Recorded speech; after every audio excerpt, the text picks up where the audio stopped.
This is Newstalk ZB News. Good morning, it's 7 o'clock. I'm Niva Reddy Manu.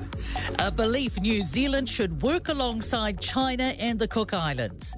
It's being reported Cook Islands Prime Minister Mark Brown will travel to Beijing today, where he's expected to sign a comprehensive strategic partnership with China. He says it's about expanding economic opportunities while ensuring their sovereignty remains at the forefront. Our government seems to have been caught off guard by the developments. Geopolitical analyst Jeffrey Miller told Andrew Dickens there's the potential for all three parties to work together. There's no reason why New Zealand can't get together with China and Cook Islands and develop some projects together and work together, because this is all rather unedifying. This is fast turning into a diplomatic debacle. News. It's 6:30. I'm Scarlett Swetanovic. And a potential bidding war's at play in the Pacific with a possible partnership between the Cook Islands and China. One News is reporting Cook Islands Prime Minister Mark Brown is travelling to Beijing tomorrow to sign a deal. Foreign Minister Winston Peters seems to have been caught off guard given our long-standing free association agreement.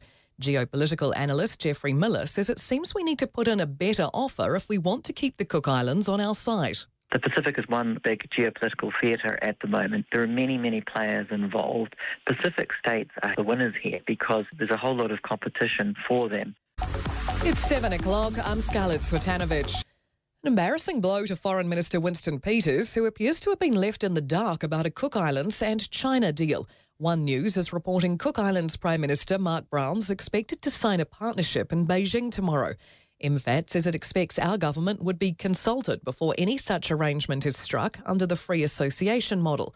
But geopolitical analyst Jeffrey Miller says this could be payback for Peters blocking a bid for a separate passport last year. The Cook Islands don't want to be held captive necessarily to New Zealand, and increasingly since the 1980s they've been moving in a more independent direction. And MFAT says the free association model has benefited both New Zealand and the Cook Islands, but confirms there are multiple issues on which the governments currently don't see eye to eye. All right. Cook Islands Prime Minister Mike Brown is travelling to Beijing today, where he's expected to sign a major partnership deal between the Cook Islands and China. Our government, of course, has been completely blindsided by this, and there's still questions around whether constitutional arrangements have been breached. And many of the residents of the Cook Islands are also saying, what's in the deal? But Mike's not telling us. International relations expert Jeffrey Miller joins me now. Hello, Jeffrey. Good morning, Andrew. Do you know what's in the deal? Well, we do know some things that are in the deal. Mark Brown has said in his interview with TVNZ that it will be an economics-focused deal that will not contain defence and security. It seems likely it's going to be a comprehensive strategic partnership agreement with China. New Zealand has its own comprehensive strategic partnership agreement that it signed with China way back in 2014. But is it acceptable that this deal has seemingly remained mostly secret to both the Cook Islands people and the New Zealand government? Well, look, Winston Peters is not very happy about it, you would have to say, to put it mildly. In fact, they put out quite an extraordinary statement via a spokesperson yesterday saying that New Zealand and the Cook Islands are not seeing eye to eye on a number of issues, and normally these kinds of things are dealt with behind the scenes, but this is now blown up in the media. I think some of these problems really are homegrown, though, in New Zealand. They go back across successive New Zealand governments. New Zealand signed an agreement back in 2001 that said the Cook Islands was a sovereign and independent state, but also should consult on foreign affairs issues. I think Mark Brown's argument will be that he has consulted, and certainly there have been regular consultations between the Cook Islands and New Zealand. This agreement is not about defence and security. There was a special agreement last year signed between the Cook Islands and New Zealand which required a consultation on defence and security. This isn't about that. It's going to be about fisheries on an inter-island ferry, on deep-sea mining. And in the end, the Cook Islands, like a lot of Pacific states, simply want development.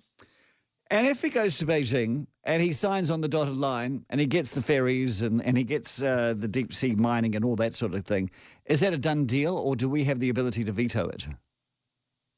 No, I don't think New Zealand has any real ability of veto. Look, I think the simple message for New Zealand here is that if New Zealand doesn't want Cook Islands going off to China and signing agreements, it needs to front up with the cash itself. And that was very much the message from Mark Brown, that New Zealand's only given $60 million of grant money in the last 3 years, and really the onus is on New Zealand to pay up. And I think we could actually have a useful cooperation here. You remember, New Zealand has good friendly relations with China as well. New Zealand has cooperated with China and the Cook Islands in the past on building water infrastructure in Rarotonga. So there's no reason why New Zealand can't get together with China and Cook Islands and develop some projects together and work together, because this is all rather unedifying, and this is fast turning into a diplomatic debacle. It was meant to be a celebration this year of 60 years of ties of the Cook Islands and free association with New Zealand. Well said. Jeffrey Miller, of course, international relations expert. There are some that say, of course, that Mike Brown is doing this because of the proposal of a separate Cook Islands passport, us taking away the New Zealand passport. Certainly, I love the word unedifying. The whole thing is rather unedifying. It is 7 to 6.